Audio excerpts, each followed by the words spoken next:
Hi, my name is Randy Reed and I work at Shasta College. I'm in the Earth Sciences department and we just had a very large event occur on the coast.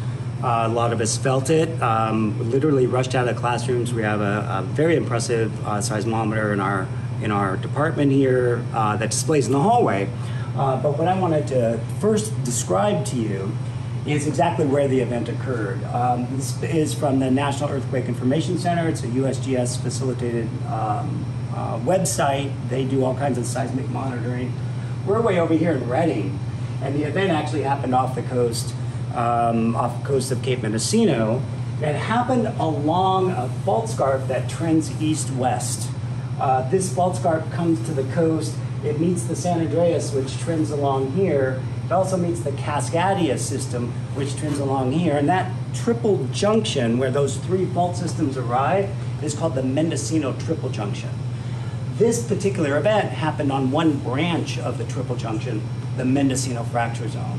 And what has us concerned right now, since the event literally just happened a few moments ago, is that the motion on this fault system was this direction. Very similar to San Andreas motions down here, but it means that a lot of the seismic energy moved towards the coast. And with the shallowness of this event, we have some worries about what's happening over on the coast. There has been a tsunami alert generated. It's unlikely that this event made a tsunami. We actually have to have faults move vertically rather than horizontally, though there could have been seafloor slides producing more local tsunami possibilities. Don't know about that scenario just yet. Our seismometer here on campus actually broadcasts to the World Wide Web, and while we have the display in the hallway, we can also pull it up via the internet. And what you have right now on the screen is the trace of this big event. As you can see, it arrived right about there, and as soon as our seismometer felt it, it went what we kind of describe as rail to rail on the seismometer.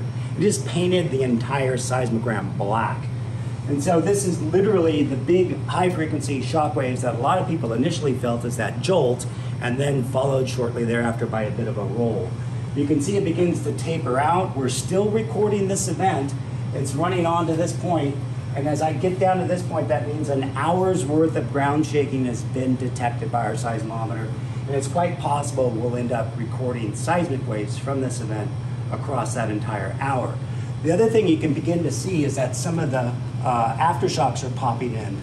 So what we're finding is people are feeling this all across the North State. And of course the event's offshore, and we would definitely expect to have strong motion in this area, especially the way the fault broke and so much of the energy moving this direction. We're over here in Reading, obviously we felt it here. We're having reports out of Anderson, reports even out of Chico. And one of the things that USGS does quite nicely is it does show us who's reporting ground motions detected. And so this is where the event occurred. These are reports of people calling in saying, I felt ground motion. And the description of the ground motions are associated with these Roman numerals. Of course, the darker the color, the higher the number, the more the ground shaking has been reported. Here we are in Reading, Chico's down here. You can see a lot of that energy literally went this direction, and that's why it was felt so strongly, along with the really shallow character of this event. So the seismic hazards that we're worried about and what was associated with this event are where big, large lithospheric plates, outer layers of planet Earth, come together. There's a big plate here called the Pacific. We're on the North American plate. This kind of rectangular plate's the Gorda. They're fault bounded in these directions: Cascadia fault system, Mendocino fracture system, San Andreas fault zone, and the juncture where they come together is very seismically active. It's called the Mendocino Triple Junction.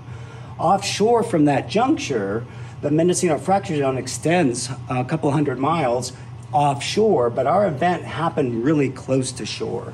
And the interaction between this outer layer, this fragment of Earth's outer layer, and this one is that motion. And so that motion is what we detected. We're looking at about a 7.2 is currently being reported. We're very shallow, less than half a kilometer down. This is pretty classic shallow motions on these faults. They behave this way, really shallow. The other faults in the area are mapped in here, and you can see we do live in a seismically active state. Here we are at Shasta College, 1400 building, and it's in the hallway that we actually have our seismometer display, and students can come stand here and think a little bit about seismicity in the North State. In fact, that's literally what happened while we were in the hallway a little while ago. We were rushed by all kinds of people on campus feeling it who are aware of the seismic station. So this is really similar to the display we've been talking about already. I scaled it in the classroom down a little bit. This one's showing a different scaling, but you can still see the massive trace associated with this event off the coast. We're picking up some aftershocks, and in conversation with Dr. Harp, who helped set this up, in fact, he was the one who largely set this up, he's describing that all of these seismic waves at this position represent continuous ground shaking associated with aftershocks that have literally not stopped yet. And so the main shock is this big event right here, and when I say it went rail to rail, you can see it wanted to move beyond the scope of the screen. And then we start trailing off. We pick up over here, we're trailing off a bit more, but almost all of that ground shaking is aftershock motions.